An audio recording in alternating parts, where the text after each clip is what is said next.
Good evening, everyone, and welcome to Kaleidoscope Sound in beautiful Union City, New Jersey. This is the 12th installment in the studio's monthly live stream series. I'm your host, Tom Gallo of Look at My Records, and I'm here with this month's featured band, Paper Lady, who are joining us all the way from Boston, Massachusetts.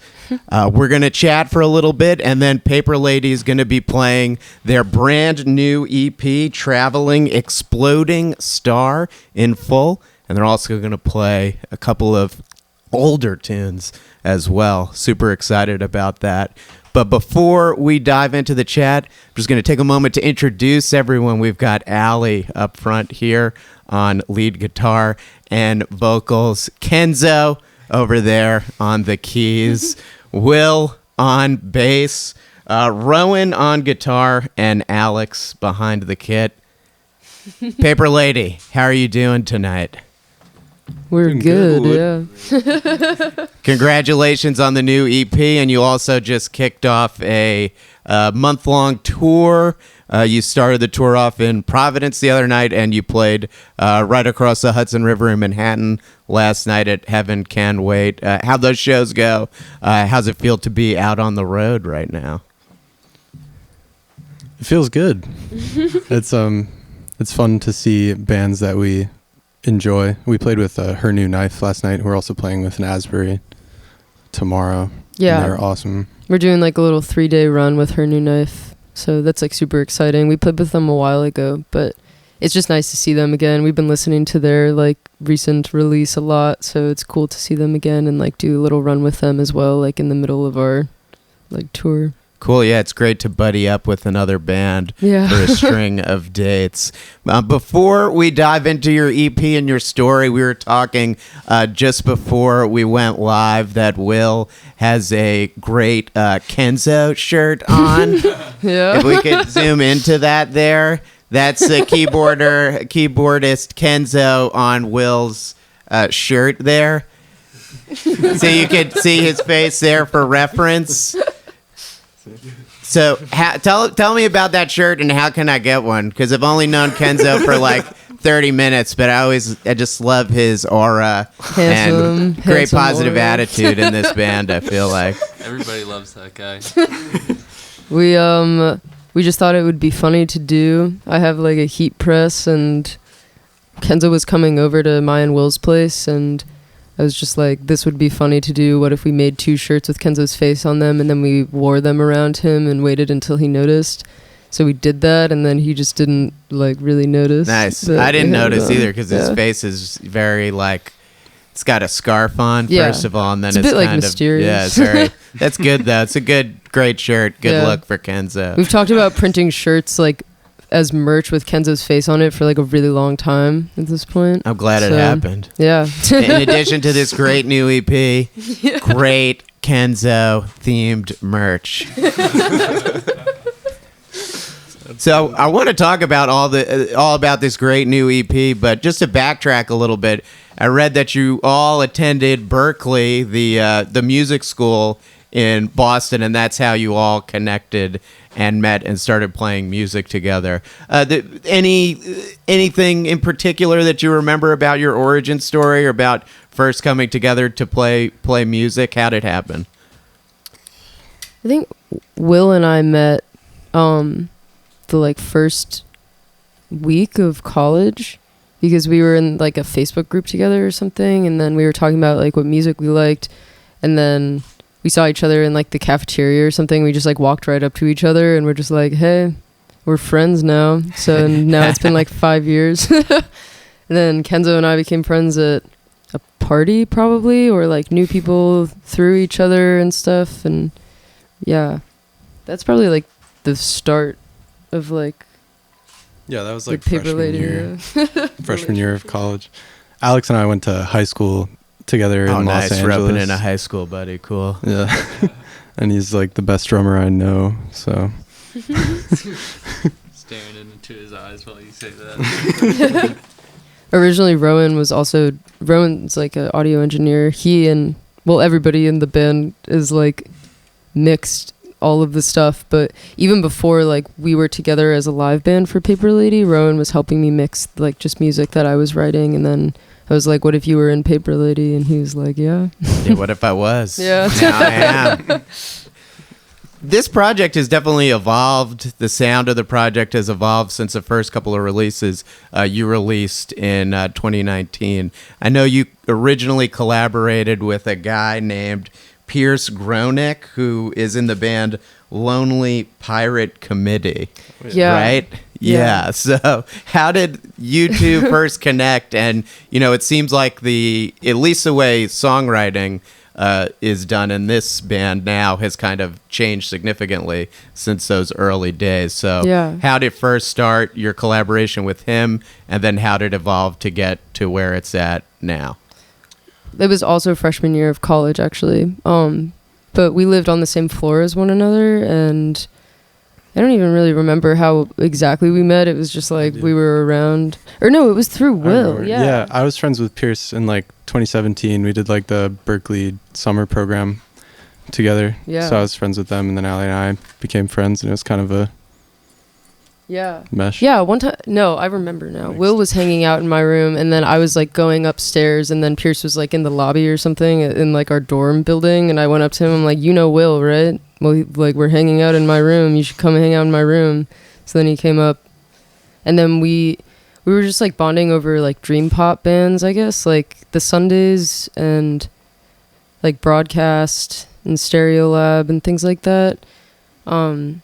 And just saying how like we both wanted to make music like that, and he was like, I'm sitting on a ton of tracks that I've made, or like instrumentals, and that I don't really know what to do with and don't fit for Lonely Pirate Committee, and offered to have me like sing over some of them or try to come up with melodies. And then it was just kind of like a dorm room project that we were doing, and then eventually we had enough songs where we felt like we should release them. So that's what the first EP was, While You Should Be Sleeping. And then we played a few live shows before the pandemic, like 2 or 3, but then pandemic happened. But for those live shows, also Will was playing bass, which is cool. But then the pandemic happened, and then I wrote like a whole new set of songs by myself, and Paper Lady kind of became like my project more so. And then I got back and I was like, well, I don't want to be like a solo like person, really. It's like a lot of pressure to me. And yeah, then it all just kind of came together, like one by one. Everybody kind of got added to the band, and then I showed them the songs that I had been working on, and then everybody wrote their own parts to them. And then since then, that's like how we've been writing, and it's cool. This like EP is really, I think it's just very like, it shows, you know, like each of us have kind of like a footprint on it. I think it makes a lot of sense for us. So I read a review for Traveling Exploding Star today that described it as tarot infused. And, you know, there's definitely references in the titles of the songs to the moon, the stars, and then the Five of Swords, which is a tarot card, right, representing conflict. So I was curious about how astrology and tarot has influenced your songwriting. Especially this EP. Yeah, for this set of songs, it was really like written in a way of like songs that I started and then brought to everybody else. So a lot of that stems just from like my personal interests and like how I see the world and how I work through my problems. But yeah, I mean, that's kind of it. It's just like that bit is me, I guess. But I mean, I read tarot. I believe in the moon, so I feel like that shows through in the writing. Yeah.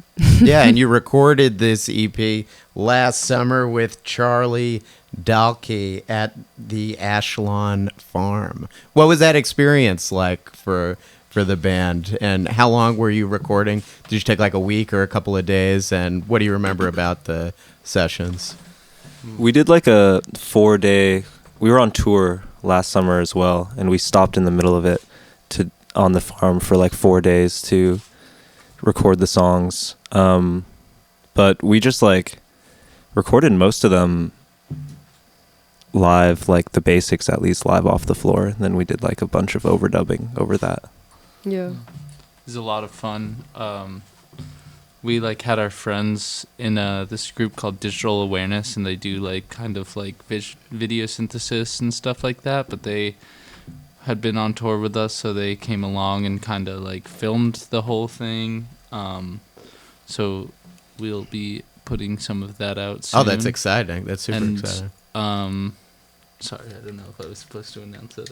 Yeah. Okay, cool. It's all good. well- You didn't mess up Yeah, by that's saying fine. that. And it was just like nice to be on a farm. Like we live in Boston, and I think like all of us are like we like the city, but it's really nice to like get away from it and like record some tracks and then like go and play with goats and stuff like that. Yeah, they had like goats and cows and pigs and stuff. The pigs Yeah, were like the- weird. The pigs were Pigs are creepy. They just very like odd stared at and you in like a Yeah. big group. Yeah, it's like Yeah. extremely ominous. The kinda, like, farm spirited animal away. influence on this EP. Yeah, goats were our apparent to me. fave. Pigs were the least fave. Yeah. Piglets, pigs. if there were, probably would be fave. but Yeah. No Oh, piglets. Yeah, they were not around. Yeah, they're cute. Yeah. Cute animals.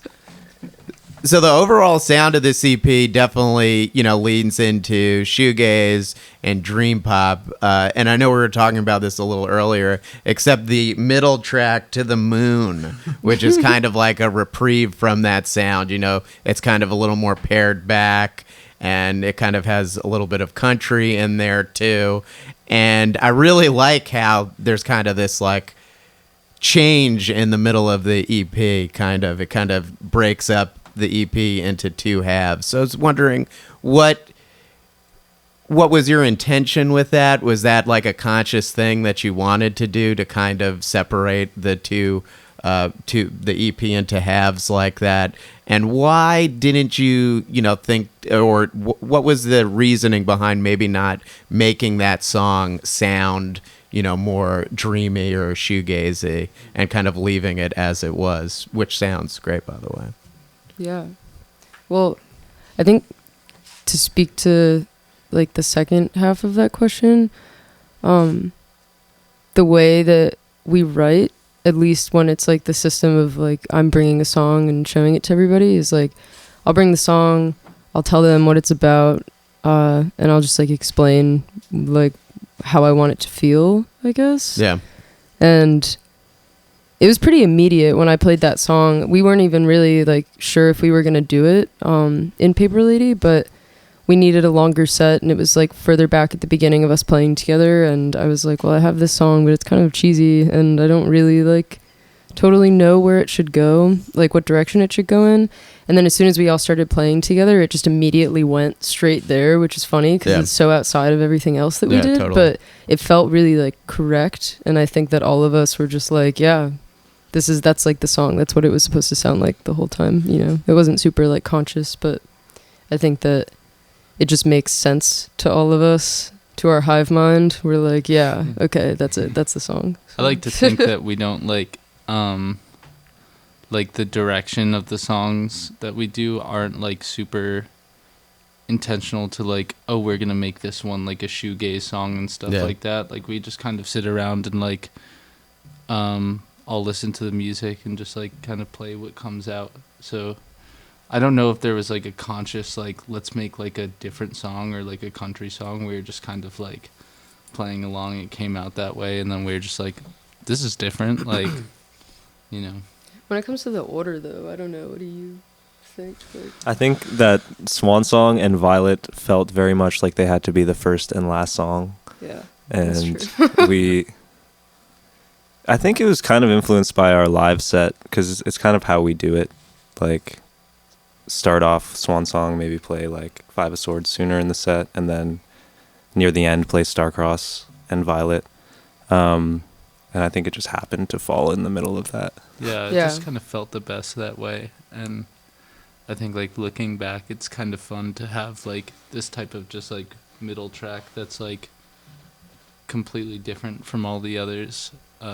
you were saying before, it's like Yep. it's like almost like an intermission or something. Yeah, between totally. the action. So. I feel like I definitely remember us talking about it and being like, that would be funny if we just like put it in the middle. That's true. I feel like it is funny. It's like odd. It's great. Everyone, you're going to be hearing that song tonight in addition to the entire new EP, but you're also going to be playing some older songs. The first song you're going to be playing, and this is going to be the last question before we transition over to the live set. The first song you're going to be playing is Winter Comes, a song you released about a year ago. Set that song up for us. Tell us a little bit about it. I think it's like, it's kind of like an anthem on codependency and like breaking the cycle of that. I think like when I wrote it, I was at a point where a lot of people that I cared about were going through just like pretty difficult like relationship situations that were all kind of to do with like just kind of like a codependent streak, and it was just like hard to see that, and it was kind of like a letter to like people that I love about that, and just being like, you know, it's time to be alone, and, you know, that's okay. Well, I can't wait to hear you play it live. In addition to all the other tracks you're going to play. Everyone stay tuned. We'll be back in about a minute, and Paper Lady's going to kick off their live set.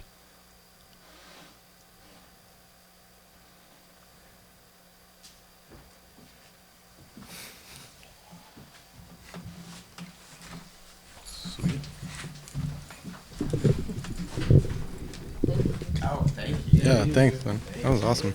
It was really awesome.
I know you don't like it the way